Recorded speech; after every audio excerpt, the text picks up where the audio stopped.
సభకు నమస్కారం.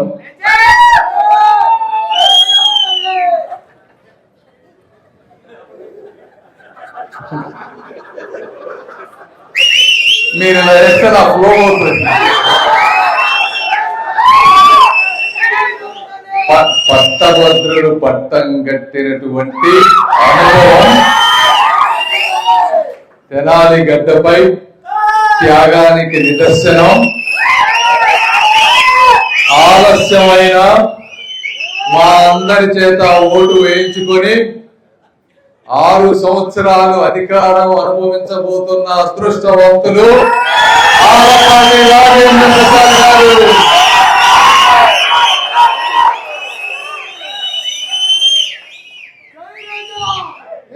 ఇందాక వస్తా ఉంటే చూసా మీ అభిమానం, మీ ఉత్సాహం, ఇవన్నీ.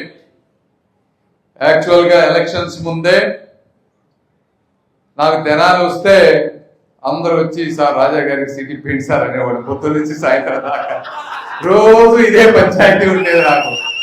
ఎందుకంటే ఫస్ట్ గురిపాలనలో నేను వచ్చింది ఇక్కడ అడుగు పెట్టినప్పుడు.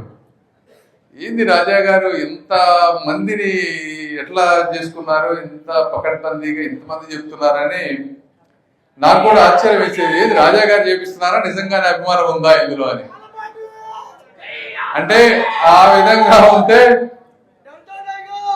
ఆ రోజున నాకు నిజంగానే అనిపించింది వాస్తవం. అంటే ఎంత కష్టపడకపోతే అందులో అన్ని రకాల వర్గాల వారు, కులాల వారు, మతాల వారు అందరూ వచ్చి చెప్పేవాడు 1కి 10 సార్లు. ఆ రోజున అప్పుడు నేను చంద్రబాబు నాయుడు గారితో మాట్లాడతా, సార్ చాలా అభిమానం ఉంది ఆయనకి, ఎట్టి పరిస్థితులు ఎక్కడో చోట న్యాయం చేయాలి, ఇది ధర్మబద్ధం అని చెప్పి నాకు తెలిసిన లాంగ్వేజ్ లో నాకు ఎప్పుడు అవకాశం వచ్చినప్పుడు 1-2 సార్లు చెప్పాను. వారు కూడా ట్రై చేశారు. అయినప్పటికీ కొన్ని ఈ క్యాస్ట్ ఈక్వేషన్స్ వల్ల కానీ, సామాజిక సమీకరణల వల్ల కానీ ఆ రోజున కుదరలేదు. అయినప్పటికీ కూడా రాజా గారు చెప్పినట్టు మేమందరం కూడా ఎట్లా ఎవరిని అన్నప్పుడు ఇందులో నిస్సంకోచంగా వేరే వాళ్ళకి అవకాశం ఏమీ లేదు, ఇందులో పెద్ద డిస్కషన్ కూడా ఏమీ లేదని ఆ రోజు రాజా గారి పేరు మేమందరం కూడా సూచించడం జరిగింది. ఇది ఎందుకు చేశారంటే, ఒకటి మీరు మీ మీద పెట్టుకున్నటువంటి అభిమానం వారు, రెండోది సీటు రానప్పుడు ఎవరికైనా బాధ ఉంటుంది. ఎందుకంటే అన్ని సుదీర్ఘ రాజకీయ అనుభవం ఉన్నప్పుడు బాధ రాకపోతే ప్రాబ్లం, బాధ వచ్చిందంటే మనిషి అన్నట్టు బాధ ఉంటుంది, తప్పులేదు. వచ్చినా కూడా ఎలక్షన్ అంతా కూడా మొత్తం వారేదే. ఎందుకంటే మనోహర్ గారు కూడా నియోజకవర్గానికి దూరంగా ఉన్నారు కొన్ని రోజులు. అప్పట్లో నాకు పెద్దగా ఐడియా లేదు. సో ఇద్దరిని దగ్గరుండి మొత్తం ఎలక్షనీరింగ్ అంతా చేసి ఎంతో బయట చెప్పలేని కొన్ని సహాయాలు కూడా చేసి ఆయన మా అందరి విజయానికి అఖండ మెజారిటీకి తీసుకొచ్చారు ఆ రోజున. కాబట్టి వారికి ఇది తీసుకురావడం అనేది మా కనీస ధర్మం, కృతజ్ఞత, బాధ్యత. అదే మేము చేశాము. అదేవిధంగా ఈ రోజు కూడా చూస్తా ఉంటే ఇందాక చెప్తా ఉన్నా, ఏది మీరు ఏమైనా కొద్దిగా డ్రగ్స్ ఏమైనా ఇచ్చారా వీళ్ళకి, ఈ విధంగా ఆ విధమైనటువంటి ఒకటి ఉత్సాహం, ఉప్పొంగేటువంటి అభిమానం అంటే మొత్తం సైలెంట్ అయిపోతారు. ఇది నేను ఎక్కడ చాలా తక్కువ మంది నాయకుల్లో చూసినటువంటి, అది మీకు వారికి ఉన్నటువంటి అవినాభావ సంబంధం. కాబట్టి చూస్తా ఉంటే చాలా ఆనందంగా ఉంది. ఇంకొక విషయం రాజా గారు చెప్పినట్టు ఇప్పటి నుంచి చాలా ఇంపార్టెంట్ ఏంటంటే, ఈ రాష్ట్ర భవిష్యత్తు బాగుండాలి అంటే కనీసం 10 నుంచి 15 సంవత్సరాలు ఈ కూటమి ప్రభుత్వం అధికారంలో ఉండాల్సినటువంటి అవసరం చాలా ఇంపార్టెంట్. ఎందుకంటే ఒక చిన్న ప్రాజెక్టు శాంక్షన్ చేసి తీసుకురావటానికి నేను కేంద్ర మంత్రిగా ఉంటేనే ఎంతో టైం పడతా ఉంది. అంతా నాకు వ్యవస్థలన్నీ అర్థం చేసుకొని మనుషులందరూ ఉండి, సమర్థత ఉండి అందరినీ కలుపుకొని వెళ్ళగలిగిన నాకే ఇన్ని రోజులు పడతా ఉంది అంటే మామూలుగా చాలా కష్టం. ఒక ప్రాజెక్ట్ తీసుకురావటం, తీసుకువచ్చిన తర్వాత దాన్ని ఎగ్జిక్యూట్ చేయటం ఇంకా చాలా కష్టం. ఇవన్నీ కాబట్టి 2-3 సంవత్సరాల్లో ఏది అయ్యేటువంటి పరిస్థితి ఉండదు. కాబట్టి కనీసం 10-15, ఇప్పుడంటే ఔటర్ రింగ్ రోడ్డే మీకు ఎగ్జాంపుల్ చెప్పాలి.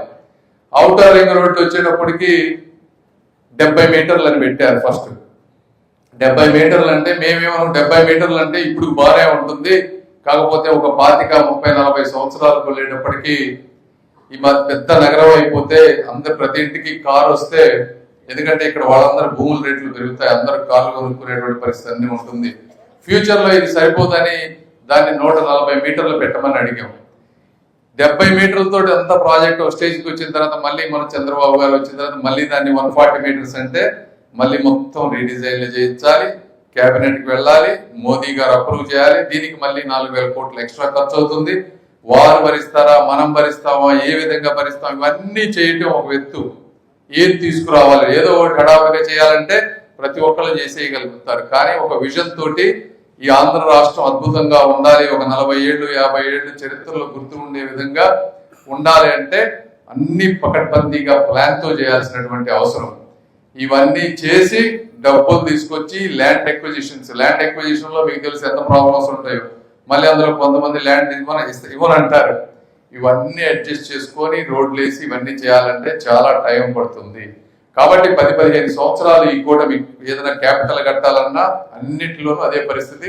కాబట్టి ఆ విశాల దృక్పథం దృష్ట్యా కూడా ప్రతి ఒక్కళ్ళు కూడా ఎవరికి తగ్గట్టుగా వాళ్ళు కలిసి ఎలా పనిచేయాలనేది నిర్ణయించుకోవాలి. ఎందుకంటే తెలుగుదేశం, జనసేన, బీజేపీ విడిపోతే మొదటగా లాభపడే వ్యక్తి జగన్మోహన్ రెడ్డి గారు, ఎక్కువగా నష్టపోయేది ఆంధ్ర రాష్ట్రం.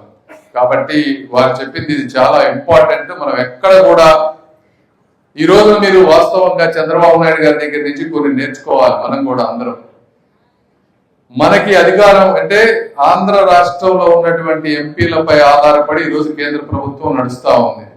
ఏదైనా అడగొచ్చు, ఏదైనా చేయొచ్చు.